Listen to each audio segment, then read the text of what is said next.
Aujourd'hui sur Marla's Movies, je vous parle du film Le Tout Nouveau Testament de Jaco van Dormel. Si on regarde l'affiche, le Tout Nouveau Testament nous promet d'être un nouveau Monty Python.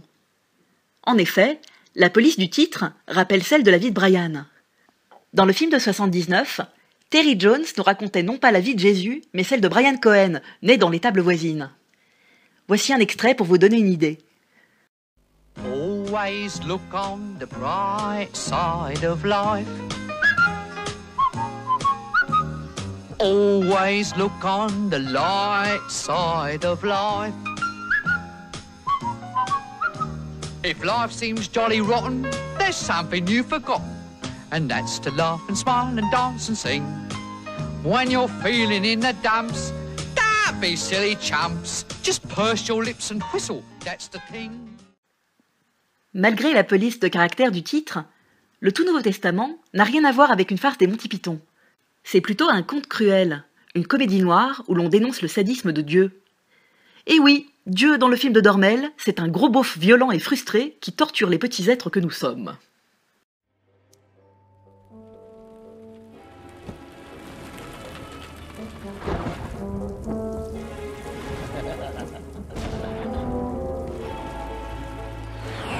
Beaucoup de malheur, un peu de bonheur pour donner des faux espoirs.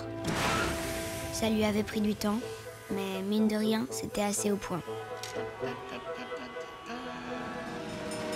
Mon père était arrivé à un certain degré de virtuosité. Depuis, il passait ses journées à inventer les nouvelles lois de l'emmerdement universel. Faut bien la formuler. Loi 2127. La quantité de sommeil nécessaire est de 10 minutes de plus. Loi 2129. Quand on plonge un corps dans la baignoire, le téléphone sonne. 2125. Une tartine de confiture tombe toujours du côté de la confiture. Sinon, c'est que la confiture a été mise du mauvais côté. Loi 2126. On ne casse la vaisselle qu'après l'avoir lavée. Loi 2218. La file d'un côté avance toujours vite. Loi 2231. Un emmerdement n'arrive jamais seul.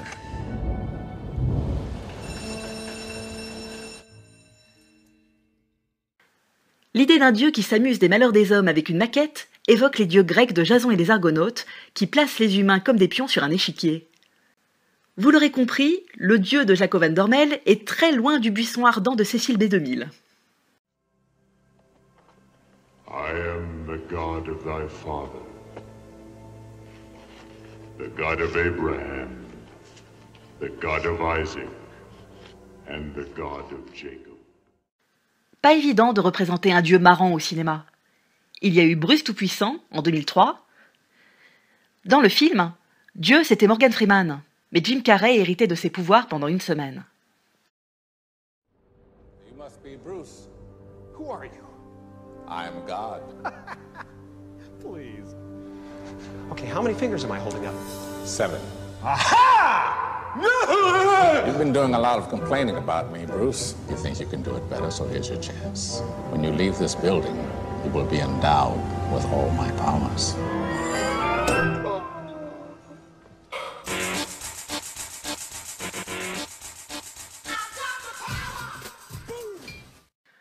Autre dieu délirant, dans Dogma, film burlesque sorti en 99. Nouveauté dans le film, Dieu était une femme, et en plus, pas n'importe laquelle. Why are we here?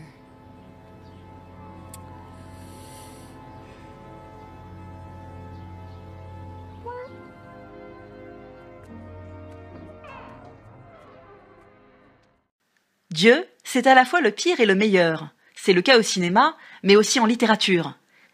C'est Jean-Louis Fournier qui nous en parle le mieux dans le CV de Dieu. Dans ce roman, sous forme de dialogue, Dieu s'ennuie et essaie de se trouver un boulot. L'employeur est impressionné par tout ce qu'il a créé, mais aussi inquiet face à toutes les catastrophes qu'il a provoquées. Le dieu de Jaco van Dormel, c'est celui de la catastrophe. Le film a beau s'appeler le Tout Nouveau Testament, Benoît Poelvoorde est proche du Dieu de l'Ancien Testament, être de colère et de vengeance. Apparemment, Jaco van Dormel aime bien la Genèse. Dans plusieurs de ses films, le héros raconte en voix off sa vision du commencement. Au commencement, il n'y avait rien. Il n'y avait que la musique. Mexico, Mexico.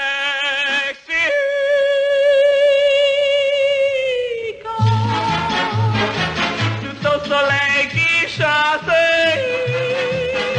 le temps paraît de nos cours pour goûter au bonheur de chaque jour. Le premier jour, il avait le soleil. Ça pique aux yeux. Des femmes sont dans les vases, et tu seras toujours le paradis des cœurs et de l'amour.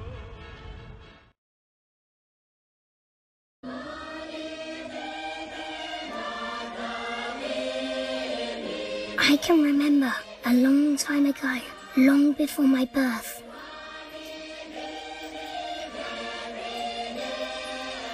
I was waiting with those who are not yet born.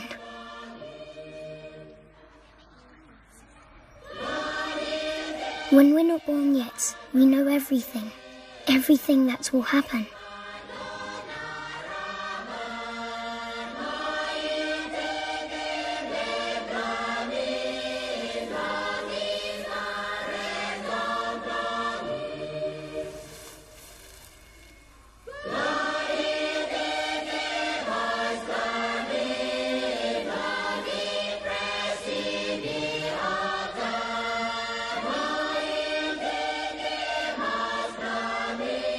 When it's your turn, the angels of oblivion place a finger on your mouth.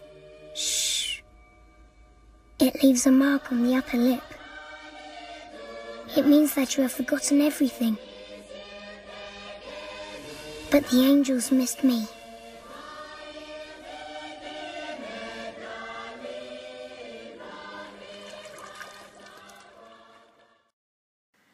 Dans le Tout Nouveau Testament, celle qui raconte, c'est Ea, la fille de Dieu. Si son frère Jésus-Christ a fait écrire le Nouveau Testament, elle fera écrire le Tout Nouveau Testament et se vengera par la même occasion de son père. Pour cela, elle envoie par SMS la date de mort de tous les individus sur Terre. L'une des questions centrales du film, qu'est-ce qui change si l'on connaît sa date de décès? Cette question a été posée récemment dans un manga, Ikigami, où un agent du gouvernement japonais annonçait à des jeunes qu'ils mourraient le lendemain. Côté cinéma, on a vu Big Fish en 2001, où Burton nous disait qu'en regardant dans l'œil d'une sorcière, on découvrait comment on allait passer l'arme à gauche.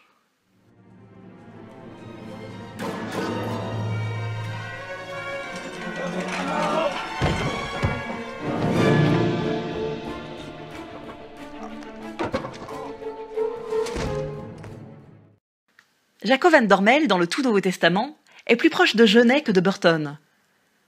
Grâce à son chef opérateur, Christophe Bocarn, qui était déjà son complice sur Mr. Nobody, il nous offre une photographie proche des films de Caro et Jeunet, à savoir une couleur glauque et une atmosphère claustrophobique.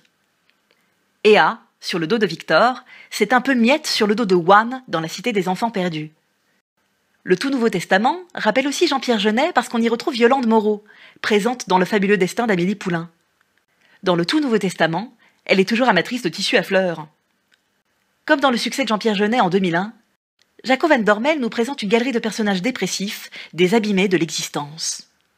Mais le film est moins léger qu'Amélie Poulain. Pour apprécier le Tout Nouveau Testament, il faut être amateur d'humour noir. L'humour noir, c'est le premier amour de Benoît Poelvoorde, révélé dans C'est arrivé près de chez vous. Jaco van Dormel choisit de nous montrer l'humanité dans toute sa laideur. C'est un parti pris profondément pessimiste, mais courageux. Son humour est moins efficace, cependant, que celui de Dupontel dans 9 mois ferme. On retrouve, dans le Tout Nouveau Testament, une sacrée pléiade d'acteurs, parmi eux Catherine Deneuve. Quand j'étais petite, Catherine Deneuve était une belle princesse, et son prince, c'était Jacques Perrin.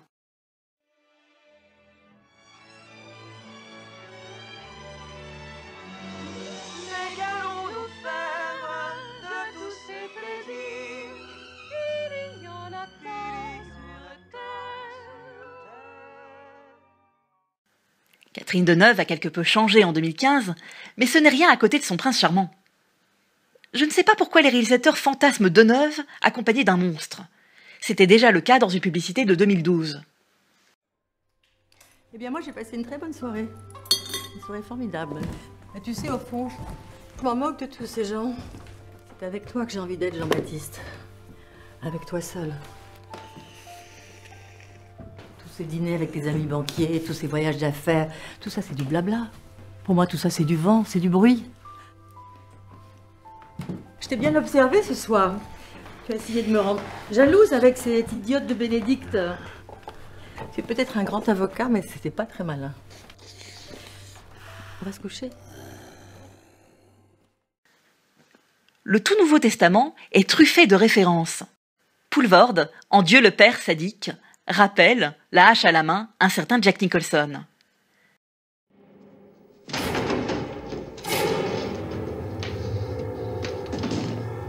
Wendy, I'm home.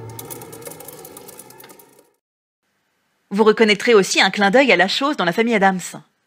François Damiens, assassin de l'histoire, appelle son fils Grégory, en référence à l'affaire Grégory, qui bouleversa la France dans les années 80.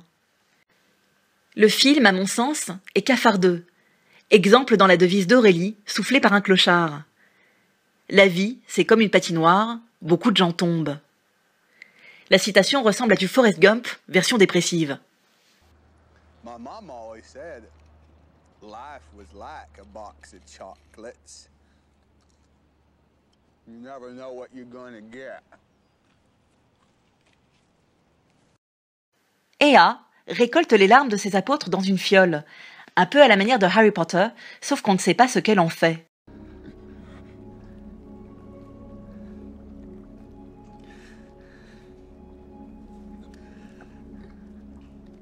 Take them.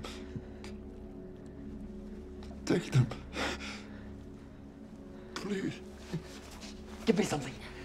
Quickly, a flask, anything.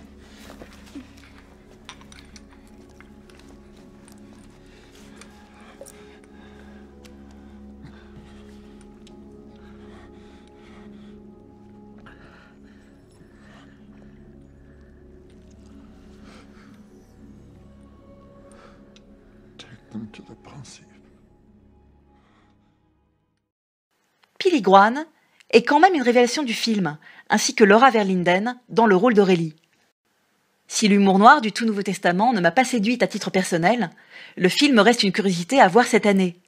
Je reste toujours admirative de Jaco Van Dormel, mais je préfère l'odyssée romantique de Nemo dans Mr. Nobody. Voilà, Marley's Movies, c'est fini pour aujourd'hui, mais je vous retrouve sur mon site, marleysmovies.fr, pour y voir plus clair dans les salles obscures. Au revoir et bonne séance!